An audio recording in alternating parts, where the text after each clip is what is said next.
In this special milestone episode, we're thrilled to celebrate reaching 100,000 listeners.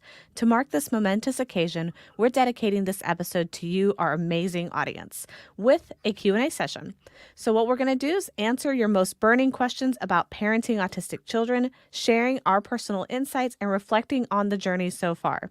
Thank you for being part of the Embracing Autism community. Let's get started. Hi, Embracers. Welcome back. So I'm really excited because we finally hit that 100,000 download mark, which I think we've been eyeing for months now. And ironically enough, it's 99,900 more than we thought we'd have. So Yeah, it's always we a were plus. so close to it before we had to take the hiatus when I got pregnant. And then it just slowed down and we were like, oh man, we're never going to hit it. But look, we did it. Thank you guys. Yay. So we want to celebrate today. Confetti. For those listening, there was confetti on the screen. But we are really wanting to kind of give back a little bit, and we realized we haven't done a live Q&A in a really long time. So we decided that we'll answer a couple Q&A questions and let us know in the comments if this is something you guys want to do more of. If that's the case, either comment on YouTube or Facebook at Autism Wish, or send us an email at podcast@autismwish.org and let us know if this is something you want us to do more of. But let's go ahead and get started. One of the questions that we get a lot is about kids and their changes of routine when it comes to autism. So a question that we received is, my kid really struggles with changes in routine. Are there any tips on making transitions smoother? And transitions is actually one of the things that we get asked a lot about. Right. And I mean, I feel like there's a couple different ways to try and handle them better. But it really depends on the type of kid that you have. Like our oldest really struggles with transitions, and then our youngest is kind of just goes with the breeze, just kind of she's along for the ride. She's just enjoying the journey as she's being taken with us wherever we're going. I think for us is not any surprises, like nothing spontaneous. Like we constantly have to like set up what we're going to make the change like well in advance, and then slowly start to like remind them and implement, okay, like this is going to be happening on such and such date, and then kind of working towards that, just so it's not as much of a shock day of. And honestly, we've been doing that with school.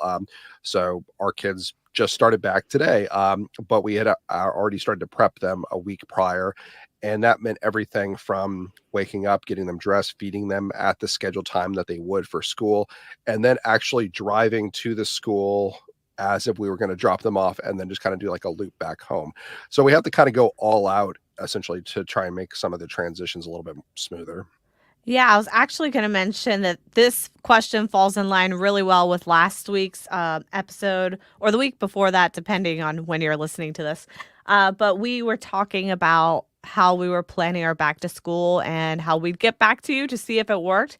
So we did actually follow through with that plan, and I actually think that it worked really well. We basically did do like a practice run the whole time. So they laid out their clothes for the week. They dressed themselves up. We got them involved in packing lunches. We did the routine, the route, and everything. I mean, we really acted like we were dropping them off at the school. We did the whole thing. And today was their first day, and everything went perfectly smooth. It was they were used to it already. They had no problem getting up early in the morning. They were totally used to it, which I think was a good idea, because the first day that we did it, it was difficult because our oldest was really set on the rigidities of the visual aids. So, for example, for the outfits, it showed a pink shirt and yellow socks. So she was adamant for the first 2 days of doing this that she had to have a pink shirt. She had to have yellow socks. She had to have pancakes for breakfast because that was the picture on the visual aid. So it's good that we did this for a couple of days, because by the time school started, she was no longer struggling with that. So definitely that's kind of like our recommendation with transitions, is go through like those practice runs and those kind of drills essentially. And I think it was helpful that we did it at the same time too. So like instead of just like if you're doing a transition in your life, instead of just doing it like, oh, we'll do it in the afternoon and practice, and like yes, it was painful. Like we had to actually get up at the time to kind of get them ready for school. And we actually drove them to the school at the exact same time in order for like today, essentially when their school is starting. So it kind of puts it in like the mindset of them, like, yes, they're tired getting up early, but when they get up early for school, they're going to be tired anyway. So they have to be able to go through the routine in kind of the same mindset and same fatigue and like same, I want to say, just kind of overall feeling as day of. So it's kind of like you're practicing for game day with like the same, I don't know, setting essentially, because then there's less transition that would be impacting the situation essentially. Yep. So that has worked really great for us. The next question I have here is, how can I make our home more comfortable for my child who really craves sensory feedback? That's super duper relatable to us. Our youngest is extremely sensory needy. She's sensory avoidant in some areas, but she really is very gross motor and very like sensory. So, like, one of the things that we have struggled with is because of her sensory needs, she's really destructive. So, like, she'll break stuffed animals and pull out the stuffing to play with the stuffing. We had some like foam things in her room and she just ripped all the foam apart. She's ripping up her trampoline because of the foam padding underneath. So, what we've had to do is create sensory outlets throughout the house for her. So, we do have in our playroom in the basement, we have a lot of like sensory equipment. One of the things that she really likes is like the spinner chair that she has where she can sit and spin extremely fast. But the other thing that we've done is take like sensory breaks where we do sensory activities. So if I'm noticing that she is getting really out of hand with her sensory, which is very obvious because she'll start crashing, ripping things, throwing things. It's very obvious when she's in that mode. We just pull her out and then I will stick her in the bathtub. And I bought these like foam soaps, for example, and I just empty cans out on her. Like I just empty complete cans out and she's a hot mess, but she loves it. And that helps her self-regulate a bit. Yeah, and I mean, honestly, with the bath time, I mean, she's in there for like what, a solid like half hour. I mean, 40 minutes if we just like leave her just like coloring and like painting like on like the bath wall or whatever. But I mean, it's good because she get can have like her little space and then she can focus on getting as like dirty essentially or like all the different colors because they'll it's like what, bath paint essentially. So she can kind of Yeah. like color on the walls as well as if she wanted to like color on herself. And then obviously it just washes away. So she can get as messy as she absolutely wants to and have as much fun while she's in there. But then thankfully it's like water, not waterproof, but water Washable. It's easily washable. washable. Yeah. So it Yeah. easily comes off. And then like when she comes out of the tub, we notice that there's huge, like a kind of like almost like reset on her because she's kind of like more comfortable that, okay, I got like my little fix of wanting to create some type of art and get messy and kind of the texture of the paint. And then it kind of it like resets her a little bit. And then she's a little bit more calm and kind of to more like a neutral status essentially. Yeah, and if it's a nice day outside, you could do a bunch of water play activities outside. So we've done like those little water tubs. We've done like water balloons, water guns, sprinklers. We even let them play in the mud while it was raining the other day. So we're like, whatever, just go ahead, and we let them play in like rain and mud. So it's really just up to the comfort of your kid and what you're comfortable with cleaning up. But the beauty of the bathtub is they could easily be cleaned up. So you could just take whatever you want, stick it in the bathtub, and have them play with it there. So that's But pretty much that area for us. But as I had the clean water so they could wash their hands and feet, they insisted on putting their mud hands on dad's white shirt as they were washing their feet. So Yeah. there was So a you have to casual be okay with getting messy there if was a that's the case. casualty there. But no, I mean, honestly, it was good. I mean, they had fun, and I mean, we can wash our clothes, so it's not a big deal. It's just Yeah. funny. Yep. The next question we have here is, I felt pretty alone since my child was diagnosed. How did you find your support network and any advice on meeting other parents in the same boat? This is really common too. We definitely experienced that because when we moved here, we literally didn't even know a single soul. And we're still kind of on an island. But what we have done is we've gone out of our way to create connection opportunities. So we have joined with a local church and we are actually starting up a parent support group in our community. And we've done the outreach ourselves. So we've gone our social media, we've found people in our local social media groups, and we've connected with them and invited them to this event essentially so that we can gather face to face and get to know one another. So if you're kind of like the go-getter type, you can always create those opportunities yourself, which is what we've done.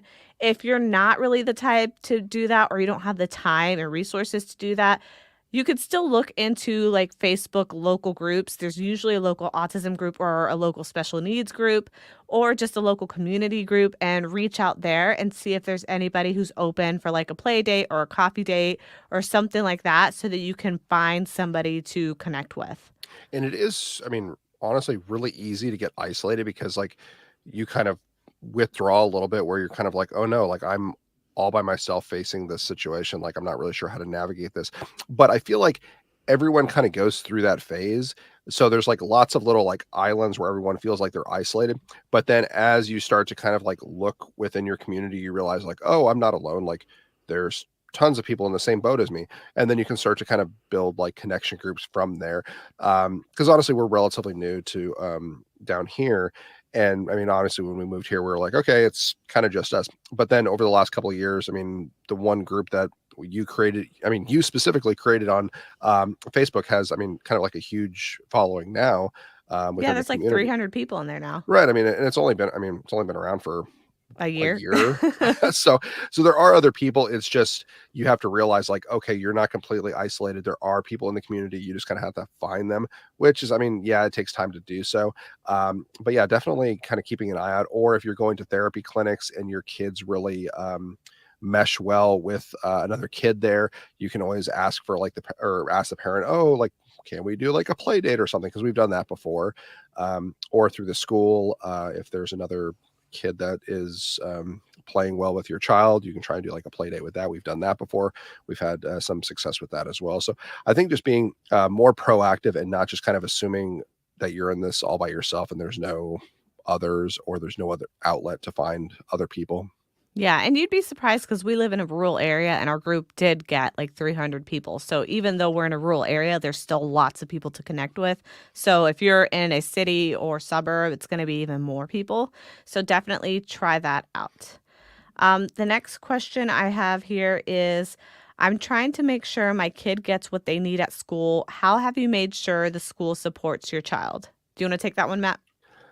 So this is a hard one though, because like, I mean, obviously, the first thing is like know what your IEP is, know kind of what your rights and what you're entitled to.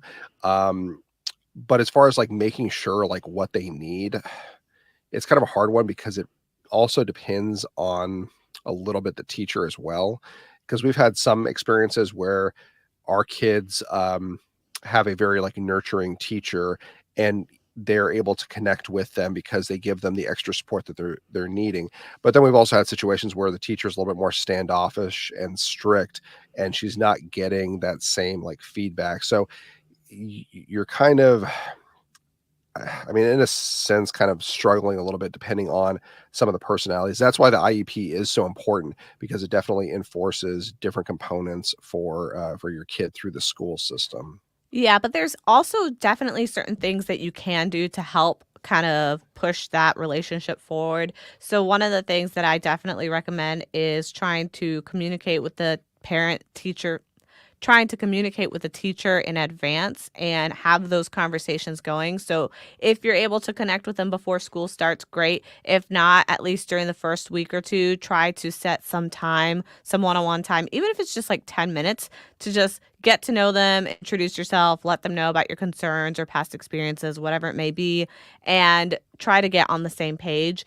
I also do that student introduction portfolio that we put together, and I filled that out and I give that to teachers. Everyone who signed up to our newsletter should have received it. If not, you can send us an email at podcast@autismwish.org. We can send you a copy, and that lets you basically put together information about your child that's not necessarily on the IEP, but will help your teachers support your child. So keeping that line of communication open is really important. And if you feel like your teacher is not really able to do that or willing to do that with you, just continuing to find the next person to be able to access that communication. So whoever is the next person above that, and just keep going until you find someone. And I think the student introduction portfolio, if I got the name right, is a good idea too, because I mean it personalizes your child before you basically even dive into the school year. So I mean, like they'll probably get like a list of students, like, oh, Timmy, and then it'll be like, oh, Timmy is diagnosed as autistic or whatever. Um, but that doesn't really tell them anything about like what sort of sensory needs or struggles they have. They don't know what is Timmy scared of, what are his strengths, what is he really interested in. So if you actually take the time to sit down and kind of reflect over like the last year with your child and put together a up-to-date version of that, you can kind of hand that to your teachers on day one. And then if they go through it, they have a quick rundown of how to connect with your child, how to work with them if they're going through some type of sensory overload, any type of meltdown. So, I mean, we did that with both our daughters, and it was well, I mean, very well received this year and in previous years. Where, I mean, honestly, our oldest daughter's teacher, she sent pictures of her family because they had like a Halloween where they all dressed up as Mario, Yeah, and and our our kid's and special our interest right now is Mario. So right. So she sent like a picture as she's going through the portfolio. She saw that she's obsessed with Mario. So she sent like a family photo of her and her family. And so we sent one back because I mean, just as luck would have it, our daughter was dressed up as Princess Peach. So I mean, like right now, day one, our daughter is already bonding, I'm sure, over Mario because I told her last night that her teacher loves Mario. So she already has a connection with her, and she's only met her real quick through an open house. But otherwise, that would kind of be unknown and would have to be learned later through the school year. So you're kind of setting them off on kind of the right foot, essentially, for the best possible year that they could have. yeah, it helps get your foot in the door with that open communication piece, which is really important to have a good support system in school. So, the next question we have here is, we're having a hard time finding the right therapy. How did you choose what therapies to try and what's worked best for you? So, this is really independent. It's very specific to your child's specific needs. So, what therapies work for what kid is going to vary. But what we have done is we do the basic assessments that you do with your pediatrician or whoever your specialist is, just to see where our kids fall in terms of peer levels. So, like if they're above their peers, at the level of their peers, below their peers in certain situations. So, for example, with physical therapy, are they able to run on the playground and keep up with their peers, or are they behind because they can't navigate the playground due to low muscle tone, etc.? So, when you get those assessments done, that gives you a good baseline. And then once you have that baseline, you'll get recommendations on what therapies. Now, based off of that, you have to prioritize your time, your kids' basically emotional availability to be able to maintain focus and attention in those therapies, and also your priorities with your family and your child. So, for instance, perhaps your kid is on the borderline of needing physical therapy. This is kind of where our kid is now that she has done physical therapy for probably like 4 or 5 years. She's gotten to the point where now she's borderline, and we have the option of, do we want to do 6 more months or do we want to graduate her? So, knowing that she has school coming back, knowing that she still has other therapies that she's going to and there's other struggles, we made a decision to basically graduate her from that program, discontinue the physical therapy, and then prioritize other therapies that we think would be more beneficial for her growth, particularly in school, like occupational and speech pragmatics. So you have to kind of take all those pieces into consideration, and always remember that it's not a permanent decision. So if in the future you feel like, oh, I made the wrong decision, I took her out of physical therapy, but now she's struggling with walking, you can always bring your kid back to that therapy and get them reevaluated and put into therapies again later if needed. So there's not this pressure to have to get all these therapies done at once. It's really just need-based, take it day by day and see where your kid is at every single day and adjust accordingly. Or as I call it, Matt's awesome theory, or we can nickname it Matt. It's basically, if I've created this in my mind, by the way, it's basically you have like your first tiers of therapies, which are like the more necessary ones: occupational therapy, physical therapy, speech therapy, to meet those needs, as well as ABA, depending on the circumstances. So those are covered by insurance. I mean, most of the time, I'd assume. Um, but they're also other therapies that we want to also try. So, like for instance, our daughter is in play therapy for like anxiety and working through some other challenges that she has behaviorally. But there are other therapies that we want to look into as well, such as like music therapy, because both of our daughters respond well to music, and we think that that will kind of help them out, be less stressed, less anxiety overall. And then I want to personally get them into, what is it, hippotherapy? Yeah, and it's not riding on hippos. I know. That'd be awesome. But anyway, mostly because like I'm like, oh, okay, cool. We can have like the kids like on like their horse. And then like if they have like another horse that like mom and dad can like ride too, like that'd be great. The problem is though, like insurance does not cover these other therapies. That is typically like through like a grant or out of pocket. So that's kind of where the struggle becomes, because people usually don't have tons of money just lying around that they can just toss around for all the different therapies under the sun, essentially. But that's my theory of therapies. Yeah, it's really, again, specific to your child, your time, and your resources. Always go with your gut. If you feel like your kid really, really needs hippotherapy and you're willing to pay out of pocket, then go for it. If you feel like your kid is in occupational therapy, but they're not really growing or you don't really see any changes, then maybe pull them out, take a break, and then try again later. So just keep an ear on the ground, as they say. So the last question here before we move to our random selection for the month of July is there's so much information out there. It's overwhelming. How do you figure out what's actually useful? I feel like this is like a common first timer mistake that people make, that I definitely made, is when you're first jumping into the world of autism, you feel kind of like the need to know everything there is, do all the therapies there are, talk to every doctor that there is to talk to. And that easily leads you into a spiral of overwhelm. So, what I have learned through our experience over the years is trying to just prioritize things by whatever is relevant to you at that time. So, for example, if your kid is really struggling with meltdowns at that moment in time, then maybe prioritize learning what you can about meltdowns, going to the therapist about that specific topic, and not worry so much about the other things at that time. So maybe don't worry so much about school at the moment. Maybe don't worry so much about their diet, and just focus on small chunks or small bite-sized goals at a time.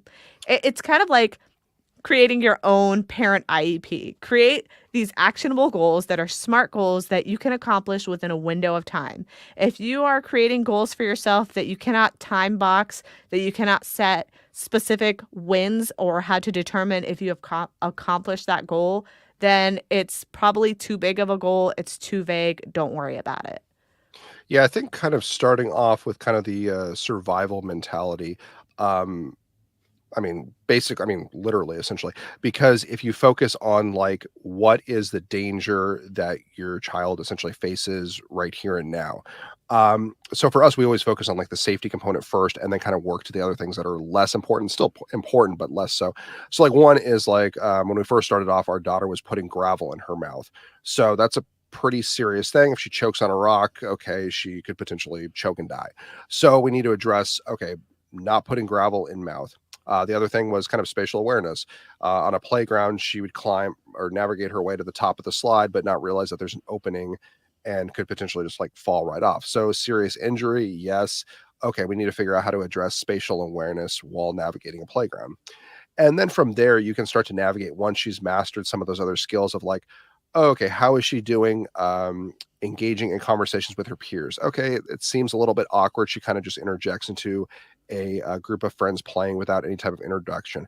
Okay, we've addressed all the safety concerns. Now we can start working on social pragmatics. So she's able to kind of introduce herself. Hey, this looks like a fun game. Can I play? And then kind of go from there. So That's kind of how we've been navigating it. Obviously, it's important to learn as much as you can, but obviously focus on the safety, security of your child first, and then kind of get to the other things that are less serious as time goes by, because you have more time to worry about the other things, as long as you're not getting seriously injured. Yeah, and when you're looking for information, focus on whatever your particular learning style is. If you're more of a visual learner, there's tons of YouTube videos. If you're more auditory, there's podcasts like ours. If you need face to face, go talk to people in your community, experts, other people that are maybe autistic or parents of autistic kids. It depends on your specific learning style, how you want to learn the information, and what type of information you are interested in. But don't feel the need to do it all at once. Take your time. And if you're experiencing caregiver burnout, pause and go do something relaxing, read a book, drink a cup of coffee, something, even if it's just for like 10 minutes to kind of decompress and worry about that later. Definitely don't feel like you have to do everything at once. Oh my gosh, so much coffee, Leah. We need so much caffeine to keep going. I know, and it's hard for me because I have a baby, so Oh, I have goodness. limitations to my caffeine now. Yeah, let's all get cups of coffee together. All right, so that is it for the Q&A portion. Thank you to everyone who submitted questions. If you guys continue to have questions, again, our email is podcast@autismwish.org. You can also submit them through our Embracing Autism community, or you can post questions on our Facebook and YouTube at Autism Wish. We follow all of that. Now we're going to go ahead and do the drawing for the $100 grant. We're technically already in the next month, but we're close enough to July to not have forgotten it because we keep forgetting. All right, so let's go ahead and share the screen for those of you watching. And so we have everybody's name here who has submitted. If you have not yet submitted, you can do so on autismwish.org. You can go in there and refer your child under the Make a Wish section. So we're going to go ahead and spin and see who is the winner for this month. All right, here we go. It's taking a while to spin, I feel like. India Williams, you are the winner for this month. So we will reach out to you with the information that you provided. Your child will receive up to $100 worth of sensory and therapeutic equipment from their autism Amazon wish list. Congratulations. If you have not yet entered, again, autismwish.org, you can enter there. Thank you, everybody, for tuning in. I want to thank you guys again for getting us to 100,000 downloads. This is like such an epic goal. We never thought we would be here. Our podcast is consistently in the top 2%. We are like consistently in like the top 10 on Apple iTunes for autism. So we really, really appreciate it because we could not do this without you. So again, reach out to us. Feel free to connect. We'll continue to try to provide good content and stuff that will continue to help you, but we need your feedback to make sure that we are doing that. So make sure to reach out to us as well. And let's go for 200,000. Yeah, let's try to make it to 200,000. All right. So before we wrap up, I just want to ask you guys, what has been your favorite Embracing Autism episode? Is there a topic that you would like for us to discuss that we've missed, or would you like for us to interview somebody specific on our next IRL episode?